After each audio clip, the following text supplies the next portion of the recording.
Meaning he can walk up to this enemy army and we get to do a critical success and half of their army is dead. Why is this okay? It doesn't make sense. I'm losing my mind at this game. It drives me insane. Hello there, ladies and gentlemen. Today we're playing Troy, a Total War saga. This is the latest Total War game in the Total War series. And, well, as you can see down in the bottom left, this is version 1.0. This is the release build. And consequently, with every single release build of a game, it's completely and utterly bloody broken. This game has some very strange exploits. You can get infinite gold, infinite resources, you name it. You can even make your characters accidentally immortal. You can also immediately accidentally kill enemy heroes. You can do just about everything in this game because it's a little bit silly. Not many things are balanced, and consequently everything is broken. And that's kind of what I like in my video games. A little bit of anarchy to really spice things up a bit. So what are we going to be doing today? Well, we're going to be decimating this game's balance and showing off a few questionable design choices. And in order to do all of this, we'll be starting a brand new campaign, ladies and gentlemen. I know it will be very exciting. So let's start our brand new campaign. Now, of course, in this game, there are many different characters you can play as. You can play as the classical story of Menelaus trying to get his wife back, because after all, this game was set in an era of ancient history where it was completely fine to massacre millions of peasants, all in the name of trying to get your wife back from the bloke who stole her. Now, naturally, in this game, you can play as literally anyone, but we're going to play as Odysseus, down over here on the left-hand side of the map. Unlike all other characters, he is not your regular sword and shield boy. He does not wield large armies and try and retake the city of Troy. No, Odysseus instead leads a bunch of absolutely nutty ambush infantry. He has a whole bunch of javelin infantry, and these boys are very, very spicy. His entire playstyle is around literally doing hit and run stealth tactics in a way which basically make the Vietnam Wars look like a walk in the park for most of your enemies. Now, we're going to be exploiting Odysseus' units, but honestly, these exploits can be done with basically any faction, and at the same time, we're going to be destroying this game's economy. Now, for the purposes of balance, we're going to be playing everything on normal, but these exploits do work right the way up to legendary, so don't be afraid to give this a whirl. Right, and I think without further ado, we should probably throw ourselves into this game. I guess all I can say is make sure you're sat back, relaxed, and you have a nice warm cup of tea in front of you, because we're about to do something absolutely crazy. And if you're feeling especially fantastic, or maybe you're new here, then welcome, because you've got one hell of an experience waiting ahead of you. Right, my majestic sausages, let's jump into this. Right, community, I've spoken to Odysseus, and he's given me a once-in-a-lifetime opportunity. The first 6,000 people who like this video will be recruited into Odysseus's hit and run force. They'll be given effectively a laser beam as well as an invisibility cloak, and then sent off to the front lines to try and take the city of Troy. This offer basically guarantees you immortality and a deadly weapon. Why wouldn't you want to sign up and press the like button? What a great offer. So, as you can imagine, the story is pretty simple. Some bloke sails off with someone else's wife. We get to sit on our lovely little island and choose to join in the war as and when we feel like it. We start out the game at war with a faction comparable to our size, but naturally we're able to cheese this entire combat for glorious success. Now, our lovely lord here, Odysseus, leads a nice army of sword skirmishers and ambushers. These ambushers are absolute memes. They are some of the fastest units in the game. Now, what we're going to immediately do is defeat this army in front of us, led by Festios here. Oh, look at this spicy little sausage. So what we'll do is we'll send in our spy, have him poison the enemies well. This has a 50% chance of succeeding, and there we go. What a glorious success. First try. 100% didn't just reload the save multiple times. But now that we've poisoned the enemy, what we can do is sweep in with our lovely Odysseus and finish off the enemy forces. This is, of course, a glorious auto-resolve success. Well done, Odysseus. Majestic stuff indeed. What a glorious first battle that's been. Right, now we're just going to expand our army a little bit, although I suppose turn one we could already start doing some cheeky little things. Yes, why not? Let's give it a go. So unlike previous Total Wars, this game has a very different way of managing an economy. Every single territory produces a resources. Same here produces grain. Cranioi here produces stone. This island down here produces bronze. Food, wood, stone, bronze, and gold are the main resources you need to build an army. You're no longer just buying units with gold and paying them in gold. Nope, you're now buying units with food and paying them in food. But some special units you'll need to maintain with bronze or buy with gold. So you're effectively balancing an entire economy. All of your buildings need to be built built with these resources as well. So what most players will end up doing is building up large sources of these resources in their towns and cities and then using that to fund massive armies. However, you don't actually need large cities to have a massive economy. No, instead you can just use diplomacy. Now what we're going to offer here is we're going to offer our lovely friend Menelaus of Sparta a friendly little treaty. We already have a non-aggression pact with him, but we're going to formalize it with a military access agreement and a defensive alliance. In doing so, we can actually get Menelaus to agree to a trade deal for us. We can have Menelaus agree to give us over the course of 10 turns 220 food. We can also have him throw in some wood and a little bit of stone, but most importantly lots of food. So there we go, we're going to have Menelaus agree to give us all of these lovely resources for the next 10 turns, all for a military access agreement and a defensive alliance. Lovely, what a sweet trade for us. Lots of bonuses and no negatives. We're then going to offer him a military alliance and ask for once again a single barter of, how much food can I squeeze out of him? 360 food please, there we go. I hope you agree to that, and of course he agrees to that. Perfect. So we now have an agreement with Menelaus of Sparta and our relations with him are improving. This is perfect, trust me. We want to get our relations with Menelaus up as high as possible. At the same time, we're going to contact Agamemnon here of the Mycenaean Empire, and we're going to wait for our relations with him to improve thanks to our deals with Sparta. As time goes on, this man will grow to love us and consequently we'll be able to exploit him for infinite financial gain. Right, and I think that's the end of our first turn, but already our trade deals have given us a nice edge towards a strong early starting economic advantage. Right, and I have a brilliant plan. We're going to send in our lovely spy to start murmurs of sedition on this local settlement. There we go, that's been a glorious success. That's going to weaken the local garrison of this town, meaning that when we strike with our army, it's going to be even weaker. Perfect, there we go, look at this. We could definitely massacre these little sausages. Alright, this looks like another auto-resolve if I ever saw one. Glorious success. Well done, Odysseus. Now, after a turn has passed, our relations with Menelaus have crossed the threshold from being between about, I'm pretty sure it's about 50 here and 70 here, to being in the 100 plus category. This has taken us from being just friends with him to becoming trusted friends. Now, trusted friends is very important because this allows us to completely decimate his AI. In the case of the Mycenaean Empire here, we're just friendly. So if we were to, say, offer a trade deal of, I don't know, a single piece of wheat, this is immediately perceived as a gift by the AI, giving us a +4 deal strength. So yes, when we ask for 25 food for the next 5 turns, this is going to be seen as a fair deal. Now, the astute game pros amongst you are probably noticing that there is something very strange with this deal. You see, many of you might think that you've watched enough of The Apprentice to understand what a good business arrangement looks like, and when you look at this screen, you'll think something's wrong. And I'm afraid, ladies and gentlemen, yes, something is very wrong, because the AI here has just agreed to give me 125 food over the span of 5 turns for the one single cost of 1 food. That's right, we're turning 1 food into 125 food. Now this is quite a strange inflationary practice and one which probably shouldn't be allowed, and yet it is allowed.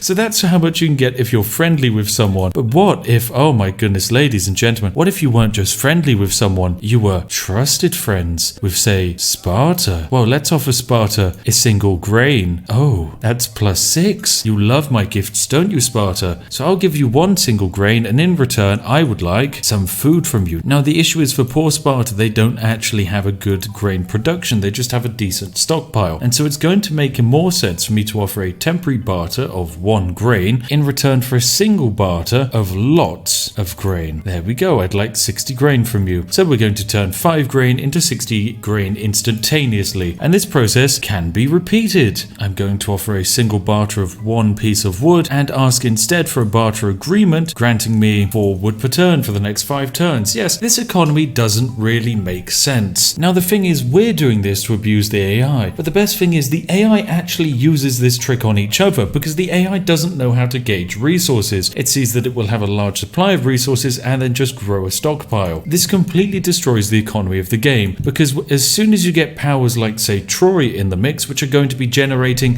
thousands and thousands of food per turn, then the entire game's economy gets destroyed. Because for for Troy, resources are nothing, and so one AI will buy thousands of resources off of Troy, another AI will buy thousands of resources off of that person, and the cycle of resources goes around. Don't worry, ladies and gentlemen, it's all going to be fine. Spiff will guide the way. So we're going to be using some of our lovely diplomacy deals to gain some additional units. Thanks to our trade deals, we're able to get all 3 of these units without actually technically producing the wheat necessary to pay for their maintenance. But that's all thanks to the joy of very dubious trade deals. Now, welcome back, ladies and gentlemen. You join us outside of our first big siege, the city of Hyrie. Now, this is an obvious immediate victory for us because we outnumber the enemy and the enemy is weak. But I'm actually going to fight this battle just to demonstrate our stupidly overpowered unit. Because the thing is, Odysseus is a regular hero, but he has access to some very specialized units. These specialized units are absolute memes. They're not particularly fair to play against and are consequently not very balanced. But it's very entertaining to watch them decimate enemy ranks. So, as you can probably guess, we're going to be messing about with the ambushers. This is a light javelin infantry unit. It can be deployed just about anywhere, including in this lovely long grass, and there we go, it's invisible. Now, unlike my other unit of ambushers, these are exemplary ambushers. What does that mean? Well, it means they gain 1 extra bonus ability, Snipe. This unit remains hidden when firing. That means you can slap this unit right here, have it wail away on enemy forces, and it won't get shot at in return. It is completely and utterly unfair. Let me just demonstrate the silliness of this lovely unit. So, this unit spawns in and immediately opens fire upon the enemy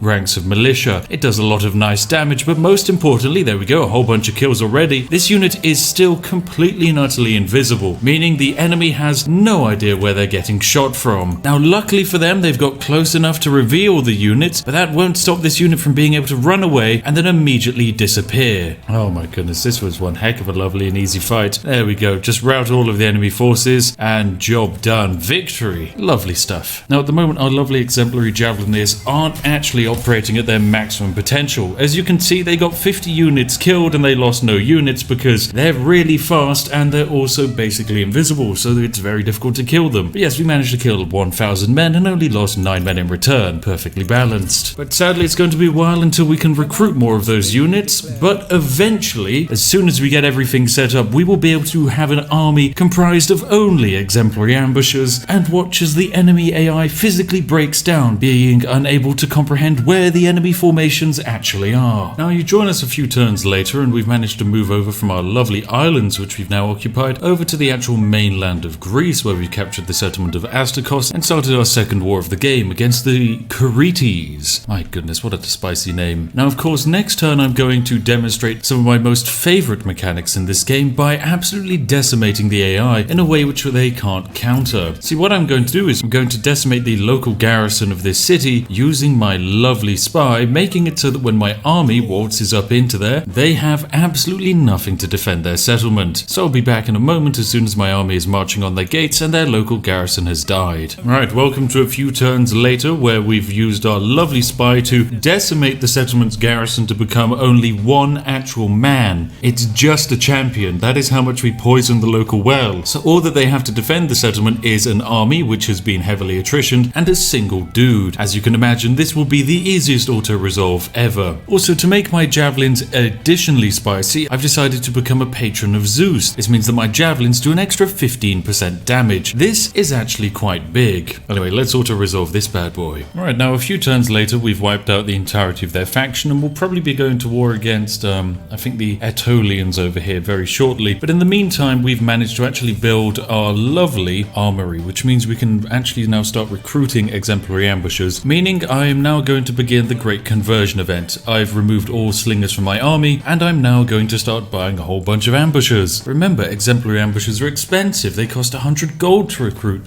We don't have 100 gold. Or wait. Using the diplomacy mechanic, I'm able to find some random chump, like say Sparta. Sparta are our trusted friends, and they have 100 gold in their bank. So Sparta, allow me to offer you 1 food over the course of 5 turns, and in return, I would like just a little bit of your gold. There we go. Just a small crumb of gold. What's that? You're going to give me 17 gold for 1 food over 5 turns? Well, that seems fair to me. God, what a great deal, Menelaus of Sparta. God, I feel sorry for the AI sometimes. So yes, that is how we could theoretically generate infinite resources and get all of these ambushers as early as possible. Also, in order to improve my ambushers, I've picked up up skirmisher endurance training, so they now have more javelins to throw. Equally, I'm going to be improving their reload skill, and then finally we can increase their missile damage by a further 10%. After we've actually researched all of that, we're going to want to start researching cadence drills. This makes all of our units 8% faster. This is very important because what it means is that our skirmishers, when actually discovered by enemy high-level units, will just be able to outrun all of them. The only units that can chase down skirmishers like this are chariots. The only downside is chariots can't find them because they're hiding in bushes, and as soon as a chariot gets close, it's immediately murdered by the spears before it even arrives. That is why these units are completely and utterly unfair, and exactly why I love them. So these are effectively units that can't be discovered, which do stupid amounts of damage and can outrun everything sent their way. So, as you can guess, very fair. Right, once our army's built, we're going to move over to Calydon, and we'll start messing up the Aetolians. Aetolians? God, I'm so bad with these pronunciations. Alright, so welcome ladies and gentlemen. Just a few turns later, we have Odysseus sat here ready to jump at the settlement next turn. We've also got our spy in place who will start shredding up the local garrison. The local garrison actually isn't too weak anyway, so shredding up will do wonders for us. Now this game is much more like Total War Warhammer because your agents don't die of old age like in Rome Total War 2. This was a great balancing factor for Rome 2 because it meant you couldn't have super duper mega high level agents running around just decimating enemy ranks. This game doesn't have that, however, so instead I have an enemy agent here which gains plus 10% additional damage to enemy garrisons and another plus 10% additional damage to enemy garrisons, and then later on he's going to get yet again another plus 10% additional damage. This means that this agent can just stroll up to enemy garrisons, drop a couple of drops of what I can only presume to be a very strong gin and tonic into the local well, and then the enemy garrison is effectively defeated. So let's start the murmurs of sedition. There we go, critical success. Oh no, these poor local garrison's troops won't do very well at all. Alright, so let's waltz on in there and just see what kind of a garrison we have to actually go up against. Oh no, the poor local garrison. Oh, these poor sausages. Now luckily we have Zeus on our side, but my hope is that actually the AI is going to try and sally out from the fort and fight us, because if the AI chooses to fight us out on the fields of open battle, our ambushers have a distinct advantage. This means that when we actually siege, we don't need to bring enough men because we want to try and bait the enemy out to attack, and if we do get them to attack, fantastic. So let's continue the siege for now. Right, welcome to a relatively small fight against just a nice rebellion force. It's not really much for us to worry about, but what exists for us to worry about is quite simply how broken our units are. So the battle is technically just started, but I have it paused, and as you can see, my units have vanguard deployment, so I've deployed them right in front of the enemy. Here is the enemy shielded spearman, nice and scary unit, very spooky, very good. Here's the enemy leader, and now here are also all of my ambushers sat inside a forest. Now these ambushers, you'd expect they're in a forest, they're going to be hidden, that makes sense, but not these men standing right in the middle of an open field. You can literally see the enemy right there. They are just literally just over the crest of that hill, but nope,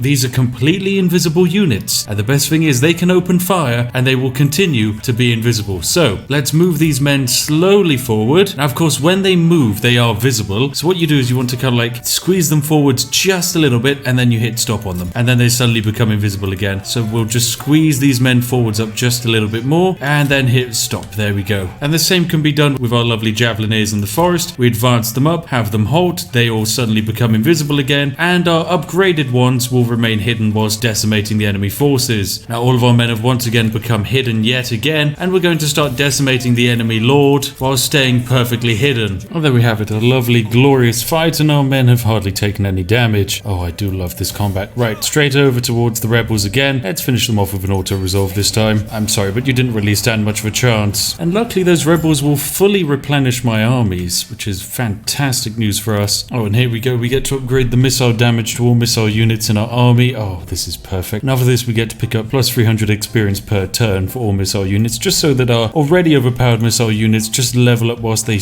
are sat in our army. But yes, at the moment you can see our most premium exemplary ambushers do 78 damage with each volley, but with this lovely upgrade here, those ambushers are doing 81 damage per volley. This is fair, very fair. I mean, they're armor piercing, experts in hiding, can outrun every single unit in the game, and they also are bloody invisible. It's perfectly balanced. Anyway, let's march into the enemy's land, and next turn we'll seize this settlement from them. Right, now it is time to take the lovely little village of Agranine on, so what I'm going to do is get my lovely, super duper 100% not suspicious man here to absolutely decimate the local settlement. Alright, let us incite murmurs of sedition on this settlement. Glorious success, lovely. And now we get to walk in with our army and, well, this is going to be a nice and easy fight. We're going to call in all of our allies and these men don't even stand a chance, even with an ally. Now, thanks to the murmurs of sedition, we can just waltz straight into this settlement uncontested via auto-resolve fight. Good job, Odysseus. 27 men die and the entire enemy force is gone. What a lovely and decisive victory. Right, now the madness can fully commence. My army is just outside the walls of Calydon and we're going to take this settlement very easily. You will notice that I've managed to complete all of my research, meaning my lovely exemplary ambushes here with a couple of levels on them now do 75 missile damage. To put this into comparison, a regular chumpy, a Chian slinger, does a base of about 20. So this single unit here is already multiple times stronger than a crappy little slinger. So we're going to be stacking all of our bonuses, including having Zeus on our side, and let's throw ourselves into this siege. I will say one thing, I absolutely love the siege maps for this game. 11 out of 10. Way better than Warhammer. Alright, let us start the deployment. This is looking lovely. Right, now I've got a pretty wacky setup here, and hopefully it's going to play very well. So I've got some exemplary ambushes sat here at a hedge, basically, completely out of reach of the enemy units, and my hope is that they're going to be able to just yeet spears over the walls in a completely balanced and fair way. Anyway, let's have my men start climbing. Let's get up on those walls, man. I mean, just look at this. Here are the ambushers sat in a hedge outside, completely invisible, and they're able just to rain hell down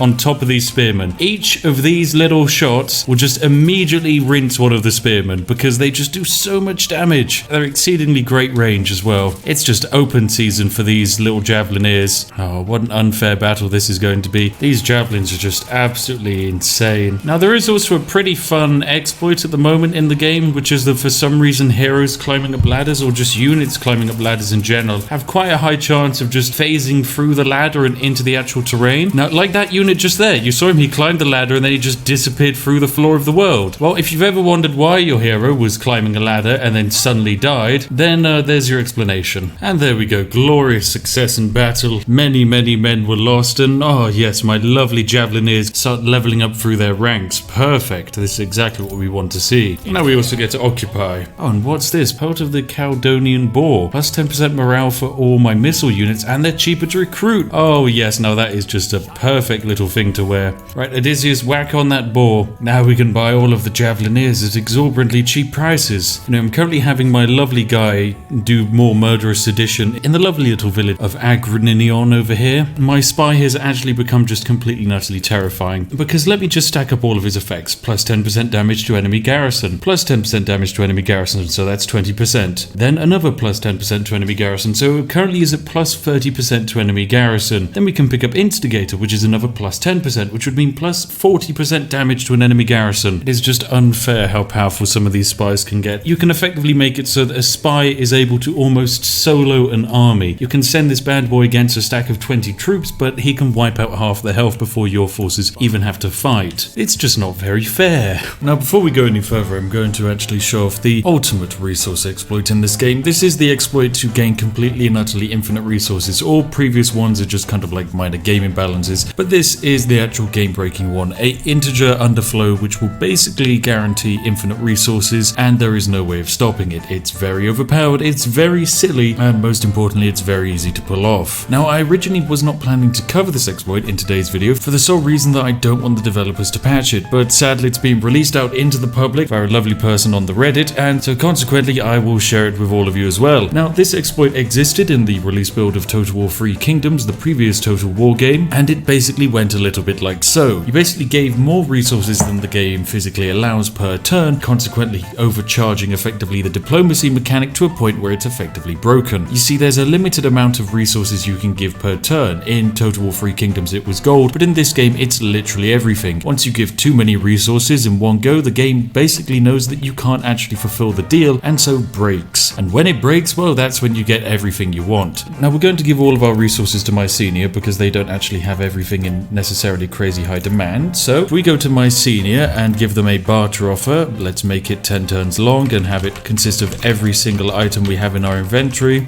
then we'll bam, there we go. It's a lovely plus 32 trade deal. That looks fantastic. So we're going to offer my senior every single resource we have for the next 10 turns. We can't actually follow through with this deal because we don't produce enough resources. Within one turn, we'd immediately run out of every single bit of bronze we have. Consequently, this deal is impossible, but it doesn't matter. The AI is going to accept it nonetheless. So we throw off this deal, and now of course the AI absolutely loves that deal. There's just one slight minor issue, and that's when we go for another barter agreement and donate one single bit of grain. You'll notice that something's gone wrong. The AI is valuing this trade to be worth 70. That's right, this trade deal is worth 70. This doesn't make any sense whatsoever. The reason why is because at maximum, this deal at a baseline evaluation should only be worth 6, but it is worth 76 because the maximum amount of value a trade offer can have is 70, and because we've managed to basically go down from having infinite resources to having negative resources, the game is valuating our negative resource offer at a positive amount, but a value so positive it doesn't make any sense, consequently 70. So what we're going to do is we're going to offer the lovely Mycenaeans here one piece of grain for the next 5 turns, and in return I will ask for a single barter of, let's see, how does 10,000 grain sound? What's that? 23,000 grain? Sure, this seems good. Can I take some of your wood as well, maybe? Alright, there we go, 700 wood. I'll throw in a little bit of gold as well, why not? Lovely stuff, just look at that. So now we're going to be giving the Mycenaeans here one piece of food for 23,000 food, 700 wood and 23 gold. And we're going to agree to this deal. Now, the Mycenae here see only advantages because in their eyes that deal was fair. We're giving them one food next turn, and then instantaneously we receive all of those resources. Now what you'll notice is alongside this screen we have a couple of deals. We have our ongoing gift, which will start next turn, where we give the Mycenaeans 16,000 food, 1,000 wood, 2,000 stone, 8,000 bronze and 1,000 gold. That starts next turn, and when that happens we will lose all of those resources. The good news is though, at any moment we can click end agreement. When we end an agreement we'll take a relationship hit of about 40, but that doesn't matter because our relationship is currently at 368 because of all of our ongoing treaties. Because we have this treaty here where we're giving the Mycenae one food for 5 turns, this gift is valued at 70, meaning this gift will cover whatever relationship penalties cancelling this causes. The best thing is you can use this exploit to just about cheese every single deal you make with the AI. Agamemnon here has a region which I might like to say get hold of, and what I can offer is one bit of wheat. So suddenly one food for this entire region seems like a fair deal. Anyway, I'm going to clear out the Mycenae inventory of all of its resources, and then I'll move on to some of the other AIs. So once again, let's offer one bit of food and ask for in return as much of your wood as I can. I go 5,350 wood, a great deal. Then once again, I'll offer you one piece of grain, and I'd like all of your stone and all of your bronze. Yep,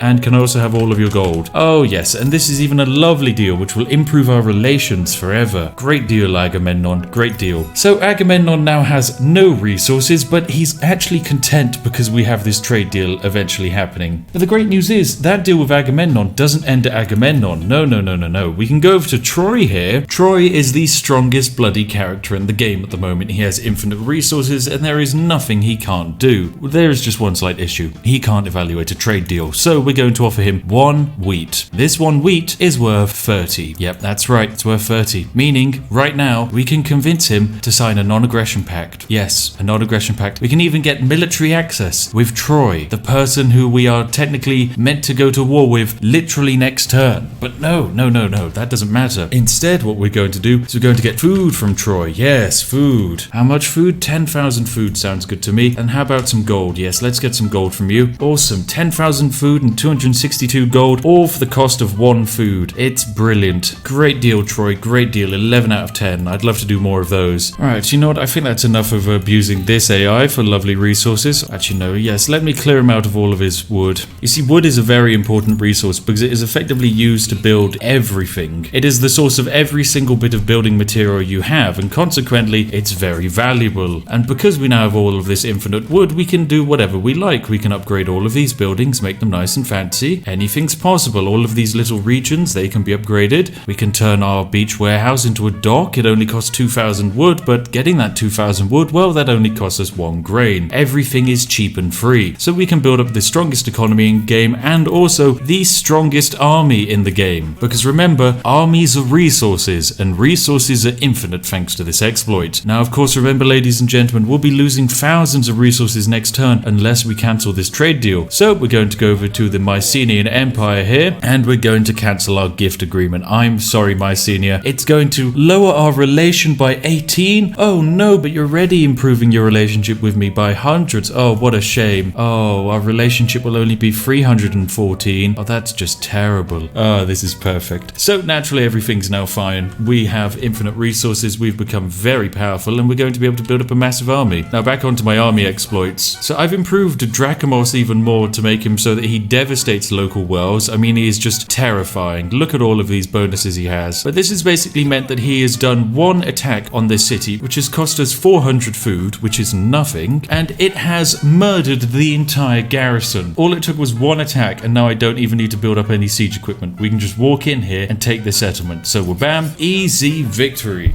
Well done. Look at that lovely stuff. We even get more food from doing this fight than it costs to actually murder all of the garrison. What a lovely success. Welcome back, ladies and gentlemen, to turn 58. We've managed to completely decimate most of the AIs. We've won our war, and now we are technically at war with Troy, I think. Is it Troy we're at war with? I've got no idea. Oh yes, we are at war with Troy. Oh wait, no, we're not at war. Fantastic. I'm just kind of almost at war with them. Now, I'm technically strength rank 2 in the game. This is because I have a very strong army. You might be wondering why I have a really strong army. Well, it's because when you have infinite resources, you can have as many soldiers as you like. Now, my army is growing, and it's about to become something very spicy. As you've discovered, we've just unlocked some very special units. We have discovered the Guerilla Stalkers. These are very special little soldiers, which are exactly like the exemplary ambushers, excluding the fact that they do way more damage, have slightly more range, and can hide in just about everything. They're just perfect. They are absolutely amazing. Their attacks are not only armor piercing, but they also lower the morale of every single unit they hit. They are unspottable, which basically means you can just put it in literally any location. It just becomes invisible. I mean, it is a terrifying unit because it is just insane at how easy you can hide these bad boys and how much damage they can do. Now, the only downside is, of course, to balance them. You can have technically as many as you like, but they cost, oh my goodness, what's that? 147 gold to recruit and 29 bronze to upkeep?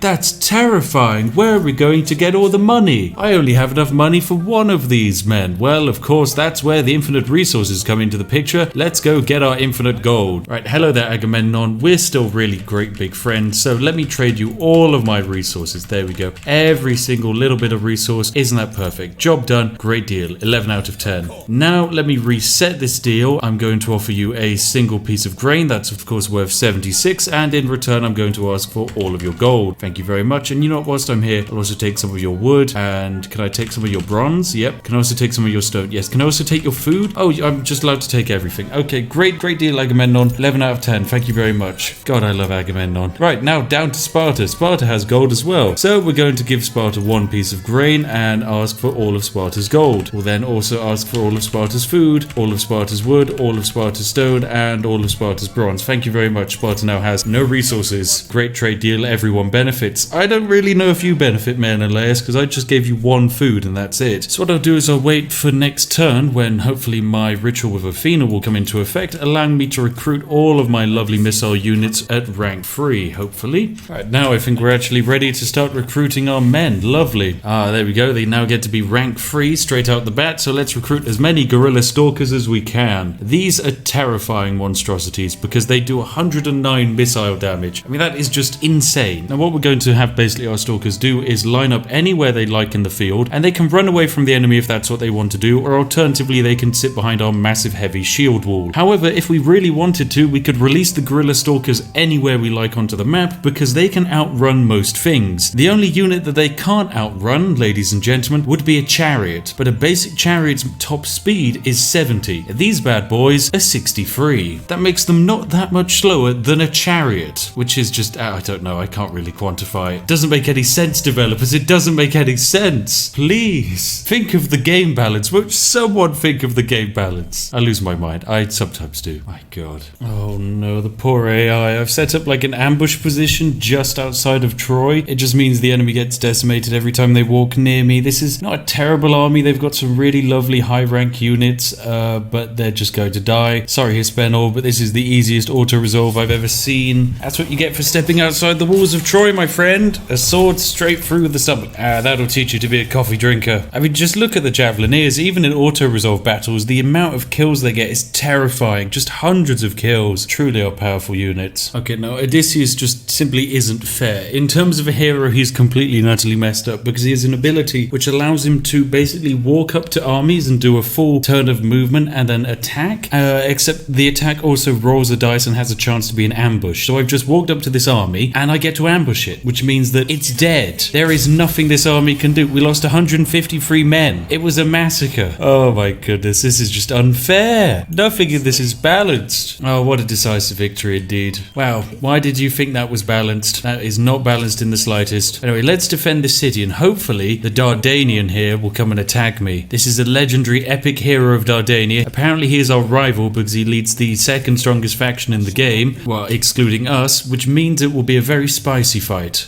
Wait, hang on a second. This doesn't seem right. No, this can't be right. No, this has to be wrong. The Guerilla Stalkers, their missile damage has increased. It was 117, I think, and they've just all gone up a rank after that last fight, and their missile attack now is 170. Their base damage is 170 for each javelin. I'm gonna need a couple of moments to to think about this one. I'm sorry, but what the heck? That means that these javelins, effectively each time they hit a unit, they shave 170 off of its health pool. Most units don't have much health. So as there are 90 individual units in this stack, all 90 units throw a javelin that does 170 damage, right? So let's say half of them hit. Well, if half of them hit, that means for each volley that these bad boys throw, they do 7,650 damage. Just, why is this okay? Why was this passed into the game? I don't even understand it anymore. What is wrong with the Guerilla Stalkers? Why are they so broken? They're invisible units with effectively laser miniguns. They just can't be murdered. Oh my goodness, they're terrifying. They truly are. I love this game. I really do. Okay, now brilliant news. The enemy is attacked. They've got 20 men here and 14 men here, and we only have 20 men to defend. Okay, I'm going to send in our reinforcements to stand nearby to the siege so that they can join in the fight. But most importantly, I'm going to completely decimate this fight. Because if we were to attack, okay, it would be a bit of a spicy fight. As you can see, a little bit 50-50. Sure, we have a lot of nice men, but they're a little bit wounded. They're not exactly in tip-top fighting shape, but it's okay because what we can do, we can use our special agent. Now, Special Agent Dracomos here is level 14, meaning I've picked up Nightshade Brew. His poison well actions against an enemy army cannot fail, meaning he can walk up to this enemy army and we get to do a critical success and half of their army is dead.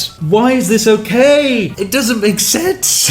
I'm losing my mind at this game. It drives me insane. Oh, what a glorious fight. We could auto-resolve it, but we've got a chance of casualties, so I'll fight this one. Oh, I love this game. I really do. Oh, and it's a foggy day, meaning enemy units are less likely to be spotted. Oh, this is perfect. Right. Lovely news. Now, we're on the outskirts of one of our settlements, and that's all okay. And in front of us, well, we have a whole bunch of cavalry. Look at that. Centaur scouts. We've got chariots. Surely a terrifying prospect if your army comprises of mostly just a whole bunch of javelin boys. But actually, no, this is fantastic news. All right, we're going to spread out our javelin line and all have them set to skirmish. And what's going to happen is the enemy is going to probably advance and then get decimated by a wave of javelins. What we'll do is we can also slow down the enemy on a wave of heavy sword skirmishers just to absorb a first blow. We'll then have one on the flank here just in case, and this is looking perfect. Then whilst they're all in combat, we'll rush in a line of spears. We can even throw in the harpies, I guess, after a while, and then we get to charge in with the Minotaur. Alright, this will be perfect. Let us start the battle. So of course all of our units are invisible to the enemy forces, but as soon as those chariots start moving, we get to lob in our lovely spears. Right, spears away. Throw spears, throw. Now each of these spears, remember, does 170 damage, meaning if a spear hits a horse, that horse is dead, which is completely fair. Now of course our units are invisible to the enemy, so they're unable to actually see where all of these shots are coming from. Equally, every time a spear hits a unit, that unit loses morale and is more likely to run away. And there we go, glorious decisive victory. Wasn't too difficult. It was a bit scrappy at times. As you can see, some of our lovely javelin units are just insane. Like the amount of kills they rock up, it's just ludicrous. Like 200 kills for one javelin unit just shouldn't be happening, not in the slightest, but you do love to see it. I mean, that's kind of what we're all about here at this channel, just abusing the AI in glorious different ways, and this definitely feels like a great way to abuse your local friendly AI. Glorious success, and we can immediately replenish all of our casualties. Perfect. Take that, my lovely rival. Now one of my Guerilla Strikers has leveled up yet another tier, and this has immediately added 9 to their missile damage. So there we go. This is now a rank 7 unit. This is it. This is what peak performance looks like, ladies and gentlemen. Anyway, ladies and gentlemen, I think that's all I can manage for today. Although I say today, I've been working on this video for several days now, and well, yes, as you can tell, it's kind of had a bit of an effect on me. I mean, I'd like to blame it on all of the heat stroke thanks to this very warm weather we've been having, but honestly, I think it's more that I've just been sat playing Total War Troy for about 40 hours at this point. If I was to review this game, I'd say it's quite good fun. Considering you could have picked this up for free, I'd say it's definitely worth more than a free game. There's a lot of fun to be had here, and I can't wait to see what the final finished, polished result is. But until then, I'm giving this game a 7 out of 10 because it crashed my PC 5 times during the recording process, meaning I lost a huge amount of footage. Consequently, I want my money back, CA, but then again, this game didn't cost me anything, so instead I'd like a single cup of tea posted to my PO box. Thank you very much, Creative Assembly. I expect it by the end of the week. Anyway, if you've enjoyed watching today's video, then feel free to give it a like because it was a absolutely massive undertaking of work to get this created for you, and I have really enjoyed making it. Certainly, we found a very strange overpowered unit together, and it's just been a fabulous cheese fest. So thank you for joining us along for the ride. And if you want to see more videos like this, then hop down to the comment section and suggest your games to me. And do consider subscribing so that you get more crazy things like this popping up in your sub feed. As always, a massive thank you to each and every one of my majestic patrons who make these fantastic videos all the more possible. Seriously, thank you very much. Without you, I wouldn't be able to make videos on games like this, which take a huge amount of time to record due to the fact that it's a turn-based game and you kind of have to spend a lot of time thinking things over. So thank you very much. And hey, if you sat there wondering what video to watch next, then well, look no further than this one on screen now. Hand chosen by myself to be absolutely perfect for you. So hope you have an absolutely lovely day, and I'll see each and every one of you in the next one. And that's goodbye for now.